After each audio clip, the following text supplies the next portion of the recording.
ونعوذ بالله من شرور أنفسنا ومن سيئات أعمالنا. أشهد أن لا إله إلا الله وحده لا شريك له، وأشهد أن محمدا عبده ورسوله صلى الله عليه وعلى آله وصحبه وسلم. اللهم صل على محمد وعلى آل محمد كما صليت على إبراهيم وعلى آل إبراهيم إنك حميد مجيد.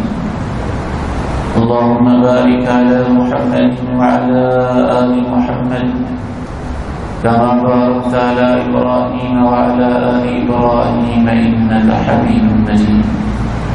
رب اشرح لي صدري ويسر لي أمري واحلل عقدة من لساني يفقهوا قولي. اللهم انفعني بما علمتني وعلمني ما ينفعني وزدني علما. أعوذ بالله السميع العليم من الشيطان الرجيم من همزه ونفخه ونفثه. بسم الله الرحمن الرحيم. وسيجنبها الأتقى الذي يؤتي ماله يتزكى وما لأحد عنده من نعمة تجزى إلا ابتغاء وجه ربه الأعلى ولسوف يرضى. سیدنا جناب ابوبکر صدیق رضی اللہ تعالی عنہ کی سیرت طیبہ کے حوالے سے ہماری گفتگو جاری ہے. وہ کام جو تاریخ میں کوئی پہلی مرتبہ کرے اور اس سے پہلے کسی نے اس نوعیت کا کام نہ کیا ہو، ان کاموں کے مجموعہ کو اولیات کہا جاتا ہے. جناب ابوبکر صدیق رضی اللہ تعالی عنہ نے اسلامی تاریخ میں بہت سارے ایسے کام کیے جو انہوں نے ہی پہلی مرتبہ کیے. اللہ کے پیغمبر علیہ السلام کی حیات طیبہ میں بھی اور آپ کی وفات کے بعد بھی. سب سے پہلے جس شخص کو اللہ کے پیارے نبی علیہ السلام پر ایمان لانے کی مردوں میں سے سعادت حاصل ہوئی وہ جناب ابوبکر رضی اللہ تعالی عنہ ہیں. اور سب سے پہلے دین کی طرف بلانے کی جس شخص کو سعادت نصیب ہوئی اللہ کے پیغمبر کے بعد، وہ بھی جناب ابوبکر صدیق رضی اللہ تعالی عنہ ہیں. کاروباری شخصیت تھے، تعلقات بڑے وسیع تھے، دسترخوان لگتے تھے، علم انصاب کے ماہر تھے. اور عرب معاشرے میں جو شخص برادریوں کے نسب کو، ان کے خاندانوں کو، ان کے آباء و اجداد کو جانتا ہو، اسے بہت عزت دیتے تھے، بہت مقام دیتے تھے. باقاعدہ اس کو ایک علم کہتے تھے، علم الانساب.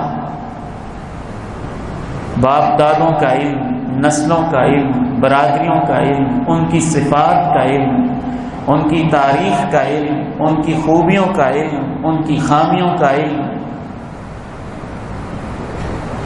اس لحاظ سے بھی لوگ ان سے رہنمائی لیتے رہتے تھے دور جاہلیت میں.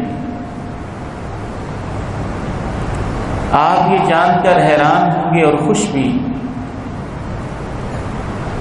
کہ 10 وہ صحابہ جن کو عشرہ مبشرہ کہا جاتا ہے،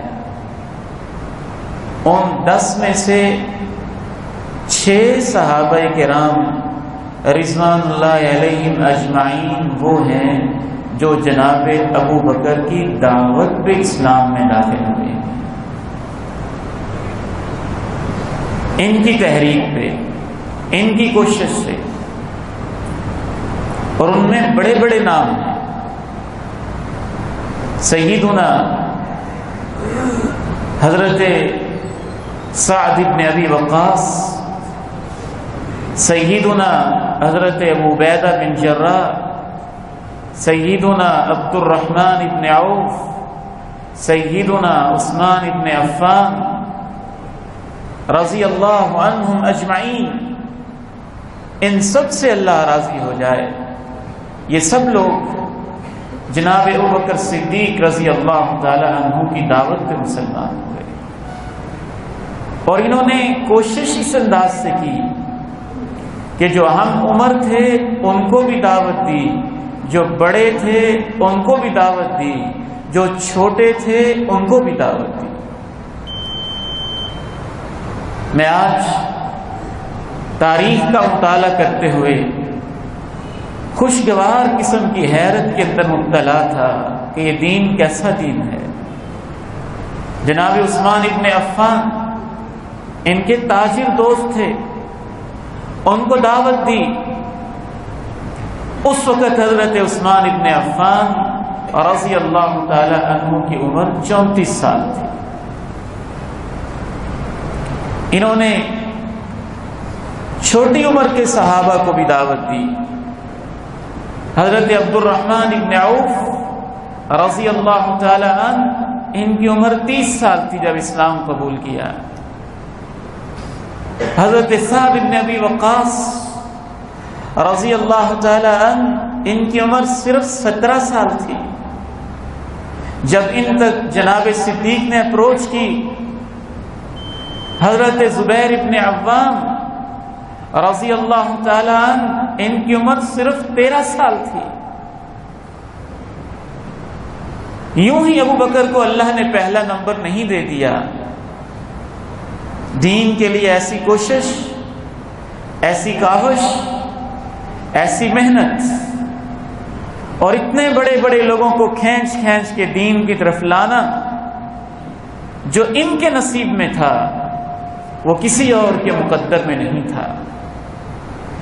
اور اللہ کے پیغمبر علیہ الصلاۃ والسلام نے یہ بتایا کہ جو شخص کسی کو دین کی طرف بلاتا ہے تو جتنا عمر بھر اس شخص کو جو دین کی طرف آیا ہے ثواب ملتا ہے، اتنا ہی بلانے والے کو بھی ثواب ملتا ہے۔ آپ صرف اکیلے عثمان ابن عفان کو دیکھیں، ان کی زندگی کی ساری نیکیاں، جتنا ثواب عثمان غنی کو ہے مسجد نبوی میں حصہ ڈالنے کا، جتنا ثواب عثمان غنی کو ہے کنواں وقف کرنے کا، جتنا ثواب جناب عثمان غنی کو ہے جیش الاسرہ کی تیاری کا، جتنا ثواب جناب عثمان غنی کو ہے کئی کئی کلو چاندی اللہ کی راہ میں دینے کا، وہ سارے کا سارا ثواب قرآن کو جمع کرنے، اس کی تدوین، کمپائلیشن کا، خلافت کو سنبھالنے کا، فتوحات کا، وہ سب کا ثواب برابر میں اللہ نے اپنے خزانوں سے جناب ابو بکر کو بھی عنایت کیا۔ سب سے پہلے جس شخص نے دین کی طرف دعوت دی وہ جناب ابو بکر، جس کی دعوت پر سب سے زیادہ لوگ مسلمان ہوئے وہ جناب ابو بکر، جس کی دعوت پر 10 میں سے 6 عشرہ مبشرہ مسلمان ہوئے وہ جناب ابو بکر۔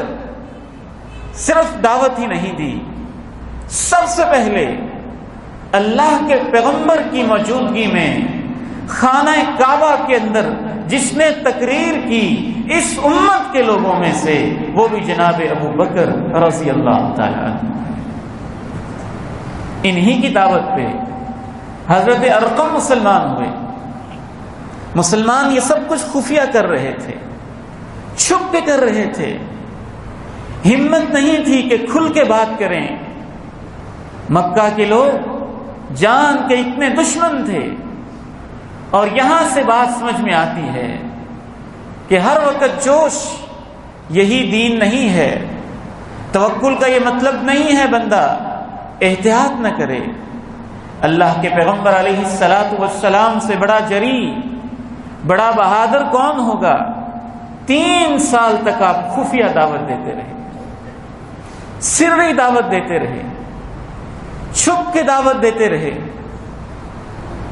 اور اس دعوت کے لیے جو مرکز بنا، جس گھر کو یہ سعادت ملی کہ اس گھر میں میٹنگز ہوں، جس گھر کو یہ خوش نصیب اور اتنا عظیم اس کا مقدر بنا کہ اس گھر میں صحابہ خفیہ بیٹھ کے اللہ کے نبی سے دین سیکھیں، اس گھر کو دار ارقم کہا جاتا ہے، جہاں اس وقت صفا پہاڑی ہے.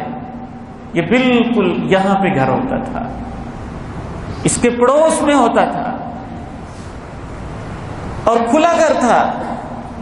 آپ یہاں سے اندازہ کیجئے کہ حضرت ارقم رضی اللہ تعالی عنہ کے گھر میں بیک وقت 40 کے قریب لوگ بیٹھ سکتے تھے. 30-40 لوگوں کی میٹنگ ہو سکتی تھی، بیٹھ سکتے تھے. جناب ارقم کو کیا ثواب ملا ہوگا، کیسے سعادت مند لوگ تھے وہ. اور ارقم رضی اللہ تعالی عنہ کو، گھر کے مالک کو دین کی طرف لانے والے بھی جناب ابو بکر ہی تھے رضی اللہ تعالی عنہ وارضا. سب سے پہلے اللہ کے پیغمبر سے یہ کہنے والے کہ اللہ کے نبی اب ہماری تعداد 40 کے قریب ہو گئی ہے، ہم کب تک چھپ چھپ کے رہیں گے؟ کیوں نہ ہو آج بیت اللہ میں جا کے دین کی تبلیغ ہو جائے. اصرار کیا، بار بار گزارش کی، بار بار گزارش کی. فرمایا ابو بکر چلیں آج آپ کی خواہش پوری کرتے ہیں، چلتے ہیں بیت اللہ میں. صحابہ جمع ہو گئے، کوئی کسی کونے میں، کوئی کسی کونے میں. جناب ابو بکر خانہ کعبہ میں کھڑے ہوئے. قولوا لا الہ الا اللہ، لوگو لا الہ الا اللہ کہہ دو، اللہ کے سوا کوئی معبود برحق نہیں ہے، تم کامیاب ہو جاؤ گے. جو ہی یہ الفاظ کہے مشرکین مکہ یوں آپ کے اوپر پل پڑے، دعویٰ بولا، حملہ کیا. کسی نے لاتیں ماری، کسی نے گھونسے رسید کیے، کسی نے تھپڑ لگائے. وہ ظالم سردار ابو لہب کا بیٹا، اللہ کے پیغمبر کا کزن عتبہ، وہ سردار اپنی سرداری کے زام میں اس نے تو جوتا پکڑ لیا. جناب صدیق کا چہرہ تھا اور وہ مسلسل آپ کے سر اور چہرے انور پہ جوتے مار رہا تھا. سارے حملہ کیے ہوئے.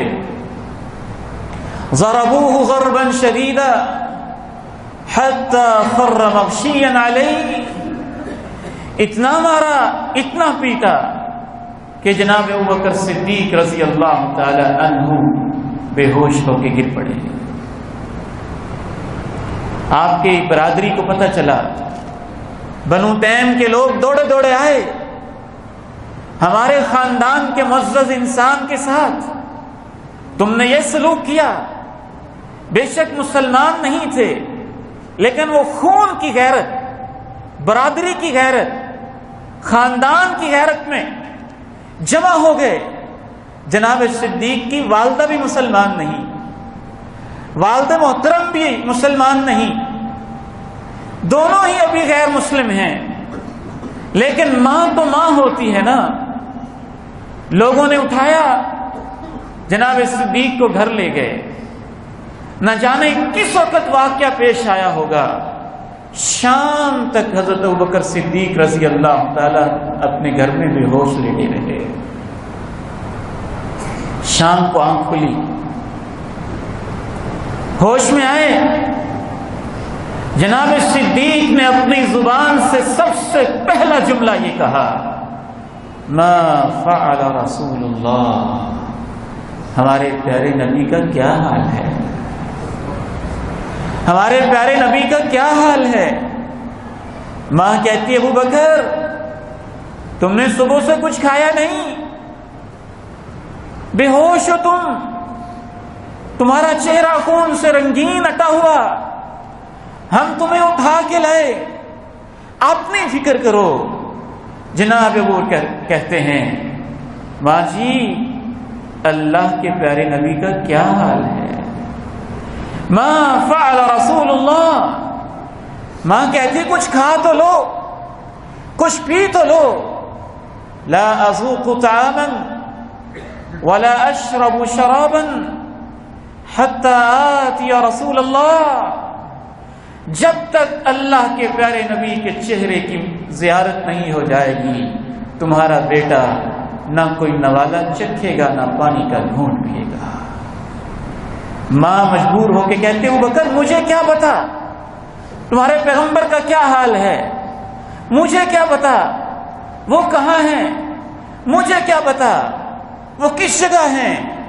کہا ماں جی تمہیں نہیں پتا تو جاؤ، وہ خطاب کی بیٹی عمر کی بہن ام جمیل مسلمان عورت ہے، تم اس سے جا کے پوچھو، وہ تمہیں بتا دے گی کہ اللہ کے پیغمبر کہاں ہیں۔ جب تک میں زیارت نہیں کروں گا نہ کچھ کھاؤں گا نہ کچھ پیوں گا۔ ماں ممتا کے ہاتھوں مجبور ہو جاتی ہے، ام جمیل کے پاس آتی ہے، کہتی تمہارے پیغمبر کہاں ہیں؟ میرا ابو بکر بہت پریشان ہے، وہ ان سے ملنا چاہتا ہے۔ ام جمیل جانتی تھی کہ یہ تو مسلمان نہیں ہیں، کہیں کسی کافر نے نہ بھیجا ہو، کہیں کوئی سازش نہ ہو۔ کہنے لگی مجھے کیا پتا، مجھے کیا خبر، تمہارے بیٹے کو ملنے کا شوق ہے تو اسے میرے پاس لے کے آؤ، پھر میں اس کو لے جاؤں گی، ویسے مجھے کیا خبر، میں کیوں بتاؤں۔ وہ مجبور ہو جاتی ہے، جناب ابوبکر کو ام جمیل کے گھر لے آتی ہے۔ اللہ کے پیارے نبی کے بارے میں پہلا سوال ام جمیل، اللہ کے پیغمبر کا کیا حال ہے؟ ام جمیل اشارہ کرتی ہے کہ تمہاری ماں کھڑی ہوئی ہے، کہیں راز فاش نہ کر دے۔ کہا کوئی بات نہیں، بے شک ماں مسلمان نہیں لیکن میری ماں ہے، خطرے کی بات نہیں۔ اشارے سے کہا بتاؤ، بتایا وہ حضرت ارقم کے گھر میں ہیں، دار ارقم میں ہیں۔ کہا مجھے وہاں لے چلو، وہاں گئے، اللہ کے پیغمبر دار ارقم میں تشریف فرما ہیں۔ جناب ابوبکر پہنچتے ہیں، اللہ کے پیغمبر جناب ابوبکر کے چہرے کو دیکھتے ہیں، آپ کی آنکھوں میں آنسو آ جاتے ہیں اور جناب ابوبکر کے چہرے کا بوسہ دیتے ہیں، بوسہ دیتے ہیں۔ رق له رقة شديدة وأقب عليه وتقبله أو قبله، یوں نرم ہو کے، دل گداز نرمی سے بھرا ہوا، یوں کیسے اپنی باہوں میں لیا ہوگا، کتنا پیار آیا ہوگا، کتنی محبت آئی ہوگی۔ بوسہ دیا جناب صدیق کو۔ تب جناب صدیق نے کہا اے اللہ کے پیارے نبی، میری ماں مسلمان نہیں ہے، ان کے لیے دعا کر دیں اللہ ان کو کلمہ کی توفیق دے دے۔ آج میری ماں نے میرے لیے بہت کچھ کیا ہے، میرے لیے اس نے بڑی تکلیفیں اٹھائی ہیں، ممتا ہے میری، میرے بغیر نہیں رہتی، میں اس کے بغیر نہیں رہتا، لیکن کیا کروں، یہ مسلمان نہیں ہے۔ آپ اللہ سے دعا کر دیں، اللہ آپ کی دعائیں قبول کرتا ہے، اللہ میری ماں کو مسلمان کر دے۔ اللہ کے پیغمبر دعا کرتے ہیں، جناب صدیق کی والدہ مسلمان ہو جاتی ہے، کلمہ پڑھ لیتی ہیں، دائرہ اسلام میں داخل ہو جاتی ہیں۔ سب سے پہلے خانہ کعبہ میں جس نے اللہ کے پیغمبر کی موجودگی میں خطاب کیا وہ جناب ابوبکر ہیں۔ سب سے پہلے خانہ کعبہ میں جس نے دین کی خاطر مار کھائی وہ جناب ابوبکر ہیں۔ جناب ابوبکر صدیق رضی اللہ تعالی عنہ وارضا، یوں ہی دن رات گزرتے ہیں، اس کے بعد اللہ کے پیارے نبی علیہ السلام اور کبھی کچھ صحابہ کرام بیت اللہ میں آ کے نماز پڑھ لیتے ہیں. یہاں بھی کفار مشرکین مکہ اور ان میں سے خصوصاً سردار گھرانوں سے تعلق رکھنے والے اوباش قسم کے آوارہ قسم کے نوجوان غنڈے وہ اللہ کے پیغمبر پر بھی ہاتھ اٹھانے سے باز نہیں آتے. صحیح بخاری میں آتا ہے حضرت عروہ رضی اللہ تعالی عنہ ایک صحابی رسول سے پوچھتے ہیں کہ مکہ کے دور میں آپ نے جو سب سے تکلیف دہ منظر دیکھا وہ کیا تھا؟ اللہ کے نبی کو جس دن مکہ کے دور میں سب سے بڑی پریشانی آئی وہ کیا تھا؟ میرے نوجوان بیٹو، میں آپ کو اللہ کا واسطہ دیتا ہوں، آپ اخبار کا ایک ایک صفحہ پڑھ لیتے ہیں، بڑے بڑے ناول پڑھ لیتے ہیں، کیمسٹری فزکس پڑھ لیتے ہیں، بایو پڑھ لیتے ہیں، میتھ پڑھ لیتے ہیں، کبھی ان صحابہ اور ان صحابہ کی تربیت کرنے والے اللہ کے نبی کے حالات بھی پڑھا کریں. امتحان دینے کے لیے نہیں، اس وقت نیت بھی امتحان کی ہوتی ہے اور رٹا لگ رہا ہوتا ہے، ایمان کو تازہ کرنے کے لیے، پیغمبر کے حالات سے آگاہی کے لیے، دین کو سمجھنے کے لیے. اللہ کے پیارے نبی علیہ الصلاۃ والسلام کہ اس صحابی سے پوچھا جاتا ہے مکی زندگی میں سب سے مشکل دن کون سا تھا؟ وہ صحابی رسول کہتے ہیں ایک دن مجھے یاد آ رہا ہے، اللہ کے پیارے نبی علیہ السلام خانہ کعبہ میں تشریف لائے، آپ نے نماز شروع کر دی. جو ہی آپ نے نماز شروع کی تو عقبہ بن ابی معیط وہ آیا، اس نے ایک کپڑا لیا، اس کپڑے کو اللہ کے پیغمبر علیہ السلام کی گردن مبارک میں ڈالا اور گردن مبارک میں ڈال کے اس کو یوں کھینچا اور گرا دینے لگا. خنقہ خنقا شدیدا، اللہ کے پیغمبر علیہ السلام کے گلے کو، گردن مبارک کو کپڑے کے ساتھ اس نے اتنے زور سے گرا لگائی کہ آپ علیہ السلام وہیں پہ گر جاتے ہیں، وہیں پہ زمین پہ گر پڑتے ہیں. اور اس موقع پہ سب سے پہلے جس نے اللہ کے پیغمبر کو اٹھایا، آپ کا دفاع کیا، جان ہتھیلی پہ رکھ کے مشرکین کا مقابلہ کیا، وہ جناب ابوبکر تھے.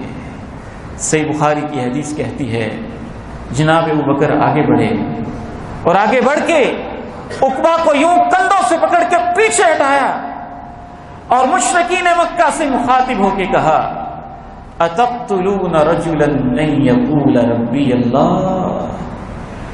اس ہستی کی صرف یہ غلطی ہے کہ یہ کہتا ہے کہ میرا رب اللہ ہے.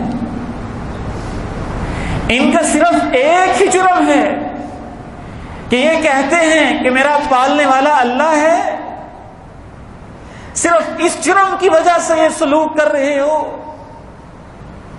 یہ جناب ابو بکر کا اسلام کی تاریخ میں سب سے پہلا کردار اور اللہ کے پیغمبر کا دفاع اتنا عظیم کردار تھا. اس وجہ سے جناب علی مرتضیٰ بھی کہا کرتے تھے کہ بہادری میں بھی سب سے پہلا نمبر ابو بکر کا ہی ہے. صحابہ کو یہ منظر نہیں بھولتا تھا. 21 سال گزر گیا، اللہ کے نبی اللہ کے پاس چلے گئے، جناب صدیق کی خلافت بھی ختم ہوئی، جناب عمر فاروق رب کے پاس گئے، جناب عثمان غنی رب کے پاس گئے. کچھ 40 سال سے زیادہ کا عرصہ گزر گیا. اس کے لگ بھگ حضرت علی مرتضیٰ رضی اللہ تعالیٰ عنہ خلیفہ بنے. آپ منبر پہ تشریف لائے، تربیت کر رہے ہیں نا کہ فضیلت بھی اپنی مرضی سے نہیں ہوتی، یہ بھی اللہ کی عنایت ہوتی ہے. یہ بھی صرف رشتے اور ناطے کی وجہ سے نہیں ہوتی، یہ بھی سروسز اور خدمات کی بنا پر ہوتی ہے. اپنے مخاطب لوگوں سے پوچھا من تعدون اشجع الناس فیکم، سب سے بہادر کس کو سمجھتے ہو؟ کہا علی آپ کو سمجھتے ہیں، علی آپ کو سمجھتے ہیں، آپ فاتح خیبر ہیں، آپ قاتل مرہب ہیں، آپ نے بڑے بڑے میدانوں میں بڑے بڑے کارہائے نمایاں سر انجام دیے ہیں۔ کہا ٹھیک ہے، میں نے جب بھی تلوار اٹھائی ہے میری تلوار نے دشمنوں کے ساتھ بڑا انصاف کیا ہے اور بہت بہادری کے جوہر اللہ کی توفیق سے دکھائے ہیں، لیکن لوگوں تم علی کو بہادر سب سے بڑا سمجھتے ہو، لیکن علی سب سے بڑا بہادر ابو بکر کو سمجھتا ہے۔ کیوں؟ اس لیے کہ میں تو تب بچپن میں تھا، مجھے وہ منظر نہیں بھولتا جب خانہ کعبہ میں اللہ کے پیغمبر پر نماز کی حالت میں حملہ کیا گیا تھا اور آپ کی گردن مبارک میں ایک کپڑا ڈال کے یوں آپ کی گردن مبارک کو بھینچا گیا تھا اور آپ گر پڑے تھے۔ اس وقت اگر کوئی بہادر آگے بڑھ کے پیغمبر کی حفاظت کے لیے آیا تھا تو وہ ابو بکر ہی تھا۔ جناب علی نے پھر اپنے لوگوں سے پوچھا، اچھا یہ بتاؤ تمہیں یاد ہے سابقہ تاریخ میں بھی ایک بندے نے یہ کردار ادا کیا تھا اور یہی الفاظ کہے تھے، وہ فرعون کے خاندان سے تھا، جناب موسیٰ کے دور میں تھا، مومن آل فرعون، اس کا تذکرہ قرآن میں ہے اور اس کے مناسبت سے اس سورت کا نام بھی سورۃ المومن ہے۔ جناب علی مرتضیٰ نے کہا وہ فرعون کے خاندان کا ایک مومن انسان کہ فرعونی اسے مومن نہیں سمجھتے تھے، اس نے اپنا ایمان چھپایا ہوا تھا، اور جب ان لوگوں نے ظلم ڈھائے تھے حضرت موسیٰ علیہ السلام پہ تو اس نے بھی کہا تھا ایک بڑے انسان ہونے کے ناطے، دنیاوی وجاہت کے ناطے، اپنے خاندان کے ناطے، اپنے خاندان کے لوگوں سے کہا تھا، شاہی خاندان کا فرد تھا نا، اپنے سارے سرداروں اور وڈیروں سے اس نے کہا اتقتلون رجلا ان یقول ربی اللہ، اس بندے کو اس وجہ سے کیوں مارتے ہو کہ یہ کہتا ہے کہ میرا رب اللہ ہے، ان یکو صادقا، اگر یہ سچا ہے، یصبکم،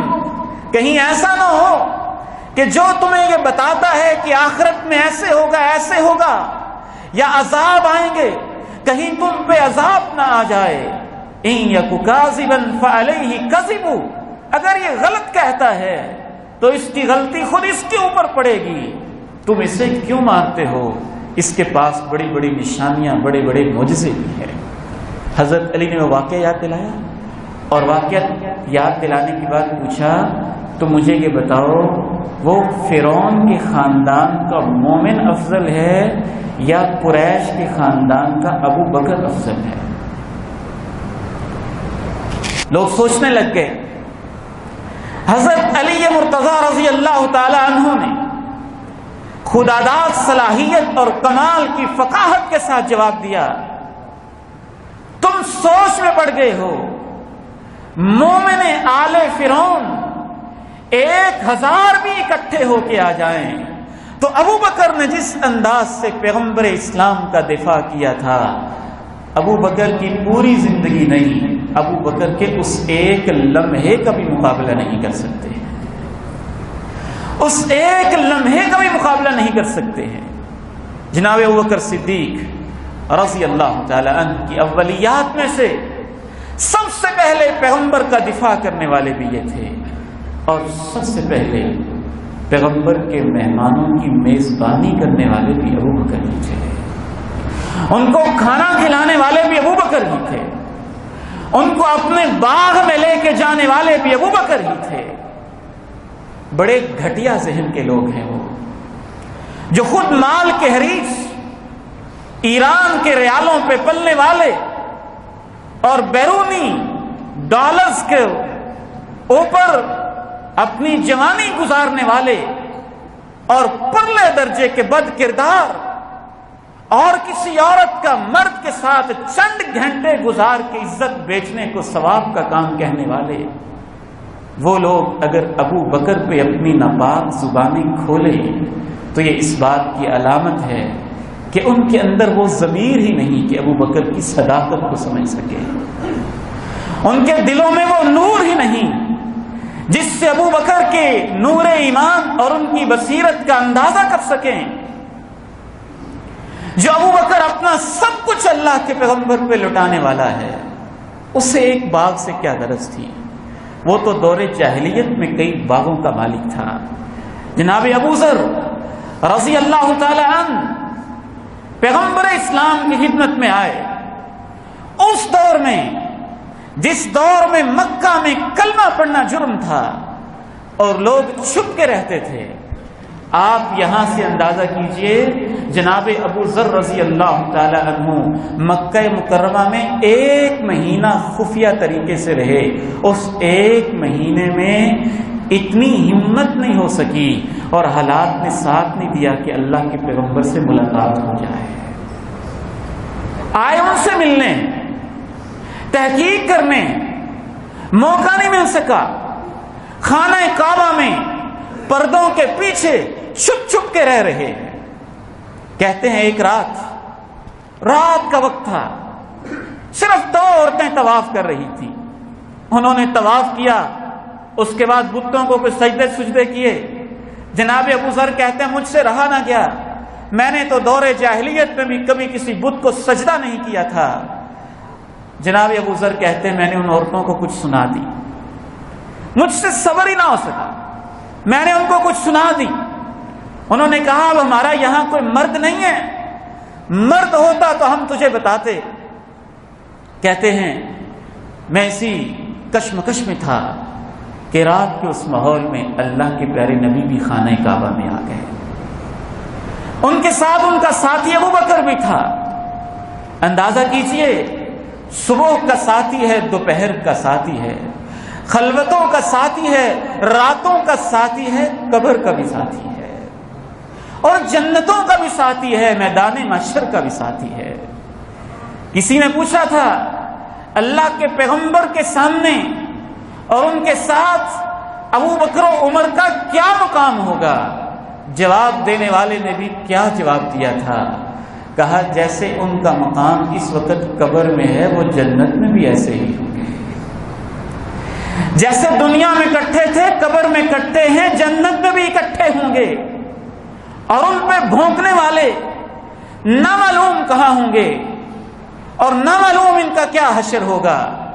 اگر ان لوگوں کو توبہ کی توفیق نصیب نہ ہوئی تو یہ کالے دلوں والے لوگ نہ جانے جناب ابو بکر پہ زبان کھولنے کی وجہ سے اللہ کی طرف سے ان کے اوپر کتنی لعنتیں برس رہی ہوں گی۔ اللہ ان کو ہدایت نصیب فرمائے۔ جناب صدیق رات کے اس ماحول میں آئے، اللہ کے نبی ساتھ تھے۔ جناب ابو ذر سے ملاقات ہوئی، پوچھا کون؟ کہا ابو ذر۔ پوچھا کہاں سے؟ غفار قبیلے سے۔ اللہ کے پیغمبر نے سنا یوں ہاتھ رکھ لیا۔ ابو ذر کہتے ہیں میں نے سمجھا کہ شاید میری برادری کا، میرے قبیلے کا نام ہی پسند نہیں، ان کا قبیلہ چوریوں ڈکیتیوں میں بڑا مشہور تھا، لیکن جناب ابو ذر ان میں بڑے شریف انسان، حق کی تلاش میں گھومتے پھرتے۔ کہتے ہیں کہ میں کچھ کہنے والا تھا، ان کا ساتھی زیادہ جانتا تھا، اس نے مجھے خاموش کروا دیا۔ پھر میں نے آپ کے ساتھ گفتگو کی، میں نے اسلام قبول کر لیا، مجھ سے رہا نہ گیا، میں نے اپنے اسلام کا اظہار کیا۔ اللہ کے پیغمبر نے پوچھا ابو ذر کب سے یہاں ہو؟ کہا 1 مہینہ ہو گیا ہے۔ کہا ابو ذر کھاتے پیتے کیا ہو؟ کہا اللہ کے نبی زمزم ہی پیتا ہوں، اسی پر ہی گزارا کرتا ہوں، 1 مہینہ ہو گیا ہے، زمزم پہ گزارا کرتا ہوں، میرا پیٹ بڑا ہے چھوٹا نہیں ہوا ہے، اور میں نے کبھی شدت کی بھوک محسوس نہیں کی ہے، بلکہ میری صحت پہلے سے بہتر ہی ہوئی ہے، فرمایا انہا شراب شرب و طعام طعم، ابو ذر یہ پانی ہی ایسا مبارک ہے، یہ پینے والے کے لیے پینے کا کام کرتا ہے، کوئی کھانے کی نیت سے پیے تو کھانے کا کام بھی ہو جاتا ہے۔ جناب ابو بکر سے رہا نہ گیا، کہا اللہ کے نبی اجازت دیں، میں آج کھانا ان کو کھلانا چاہتا ہوں، اجازت دیں تو اس مہمان کی میزبانی کا شرف میں حاصل کرنا چاہتا ہوں۔ یہ دین کا پہلا مہمان ہے، ظن غالب یہ ہے، کیونکہ جناب ابو ذر بالکل ابتدا میں مسلمان ہونے والے لوگوں میں سے، امام ابن عبد البر کے مطابق 5ویں نمبر پہ اسلام قبول کرنے والے ہیں۔ خود ابو ذر کہتے ہیں کہ سب سے پہلے جس نے اللہ کے پیغمبر کو خانہ کعبہ میں سلام کہا تھا وہ میں تھا۔ تو ظاہر ہے یہ مہمان بھی پہلے ہیں اور ابو بکر میزبان بھی سب سے پہلے ہیں۔ اللہ کے پیغمبر اجازت دیتے ہیں، اللہ کے پیغمبر جناب ابو بکر اور جناب ابو ذر یہ تینوں باغ میں چلے جاتے ہیں، طائف کے باغ میں ان کو لے جاتے ہیں، اور طائف کے باغ میں لے جا کر جناب ابو ذر کہتے ہیں کہ ابو بکر صدیق رضی اللہ تعالیٰ عنہ اپنے ہاتھوں سے تازہ منکے توڑ توڑ کے ہمیں کھلا رہے تھے، اپنے باغ کا تازہ تازہ پھل کھلا کے اسلام کے اس پہلے مہمان کی میزبانی کر رہے تھے۔ آخری بات عرض کر کے اجازت چاہتا ہوں، اور یہ بہت طویل داستان ہے، پھر کسی وقت ضرورت ہے کہ اس پہ کوئی کورس کروایا جائے، کیونکہ جمعے کے اندر یہ موضوع بیان نہیں ہو سکتا۔ جناب ابو بکر کی فضیلت، پھر عمر فاروق کی عظمت، پھر عثمان غنی کی شان، پھر علی مرتضیٰ کا مقام، پھر اہل بیت کی جو اللہ رب العزت نے توقیر اور ان کی عظمت رکھی ہے، یہ سب کچھ بھی سیکھنے کی چیزیں ہیں، یہ ہمارے دین اور ایمان کا حصہ ہیں، ہمارا عقیدہ ہے۔ حبہم دین و ایمان و احسان، صحابہ سے محبت دین بھی ہے، ایمان بھی ہے، احسان بھی ہے۔ وبغضہم کفر و نفاق و طغیان، صحابہ کے بارے میں اپنے دل کے اندر قدورت رکھنا یہ کفر بھی ہے، نافرمانی بھی ہے، دین سے بغاوت بھی ہے۔ سب سے پہلے جس نے اللہ کے دین کی خاطر غلاموں کو آزاد کیا وہ بھی ابو بکر ہی تھے۔ جناب بلال کو دیکھا، ان کا مالک اس حبشی نوجوان کو، اس رنگت کے کالے اور دل کے اجلے نورانی دل والے انسان کو اپنے نوکروں سے کہتا ہے کہ اس کے گلے میں کوئی رسا ڈالو اور بلال کو گلیوں میں گھسیٹو۔ کبھی اس کے سینے پہ بھاری بھرکم پتھر رکھ دیتا ہے، اور یہ بلال بھی استقامت کا ایسا پہاڑ ہے کہ جب اس کے جسم سے خون رستا ہے تو اس کی زبان پہ احدن احدن احدن جاری ہو جاتا ہے۔ کر لو جو کرنا ہے، وہ اکیلا ہی ہے، وہ وحدہ لا شریک ہے، وہ وحدہ لا شریک ہے، وہ وحدہ لا شریک ہے۔ کبھی جوتوں سے مارتا ہے، اور مار مار کے جب تھک جاتا ہے تو بلال سے کہتا ہے بلال میں اس وجہ سے پیچھے نہیں ہٹا کہ مجھے تیرے اوپر ترس آ گیا ہے، تو ترس کے قابل نہیں، میں اس وجہ سے پیچھے ہٹا ہوں کہ میں تھک گیا، میرے اندر اب تجھے مارنے کی ہمت نہیں رہی۔ لیکن بلال اتنی ماریں کھا کے بھی کہتا ہے جو کر لو کرنا ہے، وہ وحدہ لا شریک ہے، وہ وحدہ لا شریک ہے۔ یہاں نہ بلال کا کوئی خاندان ہے، نہ بلال کی کوئی برادری ہے، نہ بلال کا کوئی کنبہ قبیلہ ہے جو اس قبائلی نظام میں بلال کے ساتھ ہمدردی کرے۔ جناب ابو بکر یہ منظر دیکھتے ہیں، دیکھا نہیں جاتا، رہا نہیں جاتا، اور ان کے مالک وہ سردار مشرق سے کہتے ہیں دیکھو کچھ تو ترس کرو، کچھ تو رحم کرو، اس غلام کے ساتھ کیا سلوک کر رہے ہو؟ وہ کہتا ہے اتنا ترس آتا ہے تو اس کو خرید لو، تم اس کو رکھ لو. اچھا کیا قیمت لگاؤ گے؟ قیمت لگائی جاتی ہے. اور بعض روایات کے مطابق جناب ابوبکر کہتے ہیں میرا ایک غلام وہ تیرے دین کے اوپر مشرک کافر ہے، وہ تم لے لو اور بلال مجھے دے دو. بلال مجھے دے دو. بلال کو لے لیتے ہیں، لے کے کہتے ہیں بلال انت حر لوجہ اللہ، آج کے بعد تیری غلامی ختم ہے، تجھے ہمیشہ کے لیے آزاد کیا جا رہا ہے. جتنی اذانیں مسجد نبوی میں ہوئیں اور بلال نے کہیں، ان سب کا ثواب جتنا بلال کو ملا ہے ابو بکر کو بھی ملا ہے. جتنا بلال کو ملا ہے ابو بکر کو بھی ملا ہے. پھر یہ پالیسی بنا لیتے ہیں، جس بھی غریب کو دیکھتے ہیں اس پہ ظلم ہو رہا ہے، اس کے مالک کے پاس جا کے کہتے ہیں لگاؤ کیا قیمت لگاتے ہو. وہ منہ بولی قیمت لگاتا ہے. جناب صدیق اپنی تجارت اور کاروبار میں سے منہ بولی قیمت ادا کر دیتے ہیں. ابو قحافہ ان کا باپ مشرک ہے، کہتے ابو بکر اپنا پیسہ کہاں ضائع کر رہے ہو؟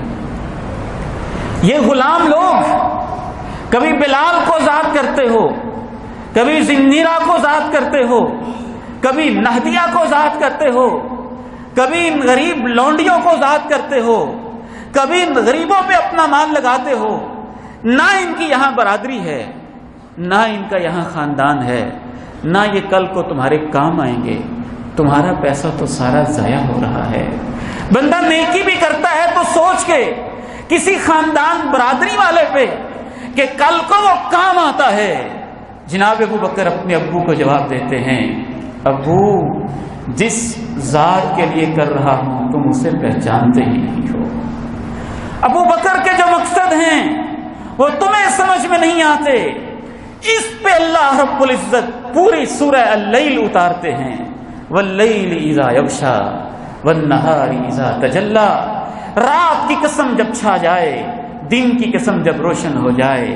وما خلق الذکر والانثى، مرد عورت اور ان کے پیدا کرنے والے کی قسم. ان سعیکم لشتی، تم اپنی اپنی دنیا میں جی رہے ہو، اپنی اپنی کوششیں کر رہے ہو، لیکن یاد رکھو جو شخص بھی اللہ کی راہ میں دے رہا ہے، اللہ سے ڈر رہا ہے، اللہ اس کے لیے نیکیوں کے راستے آسان کر دے گا. اور جو شخص بھی بخیل اور کنجوس بنا ہوا ہے اور ظلم و ستم ڈھا رہا ہے، اس کے لیے جہنم کی راہیں ہیں. اور جو شخص دل کا نیک متقی ہے اس کو جہنم سے بچا لیا جائے گا. جو اپنا مال صرف اس لیے دیتا ہے کہ وہ اپنے آپ کو پاک اور اپنے مال کو پاک کرنا چاہتا ہے، اپنے اللہ کو راضی کرنا چاہتا ہے، اس کا اللہ اس پہ راضی ہو جائے گا. مفسرین کا اتفاق ہے کہ اس کے سب سے پہلے مصداق جناب ابو بکر ہیں، اور اس کے بعد یہ آیات عام ہیں ہر اس شخص کے لیے جو جناب ابو بکر جیسا کردار اپنائے. اللہ سے دعا ہے اللہ ہمیں ابو بکر و عمر، عثمان غنی، علی کے مرتضیٰ ان کے قدموں میں جنت میں جگہ عنایت فرمائے. وآخر دعوانا الحمد للہ رب العالمین.